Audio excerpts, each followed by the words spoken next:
اعوذ باللہ من الشیطان الرجیم بسم اللہ الرحمن الرحیم. ڈیئر ویورز، ڈیئر اسٹوڈنٹس اور ڈیئر پریکٹیشنرز اور فارمرز، السلام علیکم. میں ہوں آپ کا host professor doctor Mazhar Ayaz, veterinary problems and solution channel سے، Cholistan university of veterinary animal sciences Bahawalpur. Dear viewers, dear students اور ڈیئر فارمرز اور ڈیئر پریکٹیشنرز، آج ہم جو کیس لائے ہیں آپ کے لیے وہ ایک بہت ریئر ڈس آرڈر ہے جو کہ عام طور پر گائے میں یا بعض دفعہ گھوڑے میں بھی اس کو دیکھا جا سکتا ہے. یہ ہے وومٹنگ ان دی کاؤ. تو veterinary problems and solution channel سے آج ہم آپ کو وومٹنگ آف دی کاؤ کے بارے میں بتائیں گے اور اس کی ویڈیو دکھائیں گے. جیسا کہ آپ اس ویڈیو میں دیکھ سکتے ہیں کہ یہاں پہ ایک گائے ہے جو کہ اپنے جو ڈائجسٹر ہے یا جو ریومن کا مٹیریل ہے اس کو وومٹ کر رہی ہے. تو اس لیے یہ ایک بہت ریئر ڈس آرڈر ہے اور ایک ریئر پرابلم ہے، اور اگر ہم پچھلے 20 سال کا ڈیٹا نکال کر دیکھیں تو ایسے 3-4 کیسز نظر آتے ہیں جو اس ڈیزیز سے متعلقہ ہوتے ہیں. تو ایسے پرابلمز کو دیکھنے کے لیے یا اس کو مزید آگے فردر ڈائگنوز کرنے کے لیے ایک تو عام طور پر ہمیں ڈفرینشیٹ کرنا ہوگا کہ ریگرگیٹیٹ اور وومٹ میں کیا فرق ہے. ریگرگیٹیٹ اینیملز کا ایک نارمل پروسیس ہے کہ جس میں وہ عام طور پر اپنا جو کھایا ہوا مٹیریل ہے اپنے ریومن سے باہر نکال کر اس کو چباتے ہیں اور پھر دوبارہ ان کو چھوٹے پارٹیکلز میں کر کے اندر پیٹ کے اندر ان کو لے جاتے ہیں یا نگل لیتے ہیں. اس میں وہ سلائیوا ایڈ کرتے ہیں.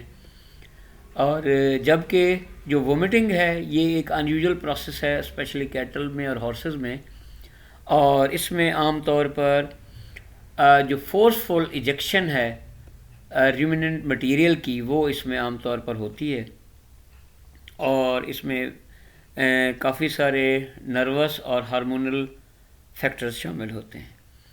اور جو عام طور پر پیتھولوجیکل سائنز اس میں دیکھے گئے ہیں وہ پیری ایسوفیجیل ایبسس ہے کہ ایسوفیگس کے اندر یا خوراک کی نالی کے باہر والی سائڈ پہ وہاں پہ کوئی پھوڑا بن جاتا ہے، یا جو آنتڑیاں ہیں ان کی ٹارشن ہو جاتی ہے، انٹرسسپشن ہو جاتی ہے، اور جو ریومن ہے اس کے اندر ماس امپیکٹ ہو جاتا ہے، جو ان کے اندر کھایا ہوا مٹیریل ہے وہ بھر جاتا ہے، آگے نہیں جاتا.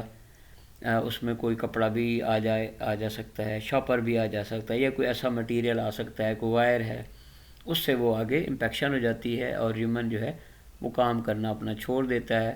اور پھر اس کے بعد جو انٹرکوسٹل ایریا ہے وہاں سے وہ ایجیکشن کر کے باہر نکالتا ہے. پھر کچھ ریزنز ہیں کہ جس میں ایسوفیگس اور ٹریکیا کے درمیان میں جو کہ ایپیگلوٹس کے کارڈل ایریا میں ایبسس بھی پایا جاتا ہے. اور اسی طریقے سے کینسر کی وجوہات ہیں جس میں میڈیاسٹینل کارسینوما ہے، یا ایسوفیگس جو ہے وہ ڈائلیٹ ہو گیا ہے، کھل گیا ہے کسی بھی بیماری کی وجہ سے. جب بعض جو جانور کھاتا پیتا نہیں ہے تو اس کو جو پیشنٹس ہیں وہ ہاتھ سے اس کے منہ میں گھاس وغیرہ دیتے ہیں جس سے وہ ڈائلیٹ ہو جاتا ہے، یا کسی بیماری کی وجہ سے بھی ہو سکتا ہے.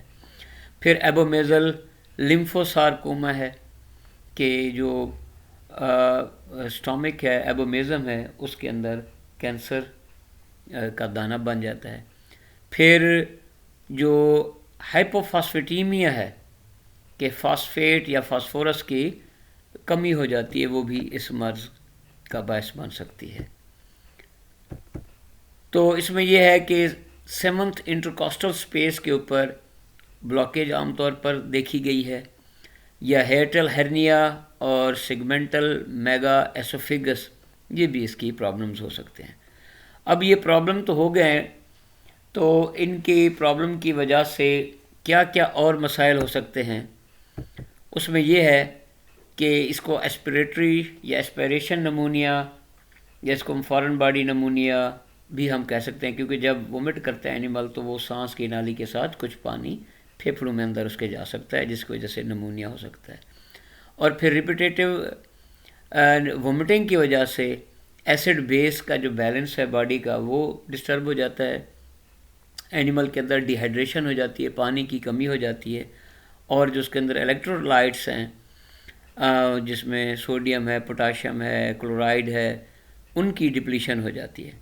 تو یہ تمام چیزوں کو درست کرنے کے بعد اگر ہم ان کی کازز اور پرابلمز کو دیکھیں تو ہمارا جو پیشنٹ ہے وہ ٹھیک ہو سکتا ہے۔ تو اس طرح کی مزید پرابلمز کو ڈسکس کرنے کے لیے، دیکھنے کے لیے ہمارے اس چینل کو لائک کریں، سبسکرائب کریں، اور اپنے دوسرے دوستوں کے ساتھ شیئر کریں تاکہ آپ کو نت نئی معلومات ہم پہنچاتے رہیں۔ جی تھینک یو۔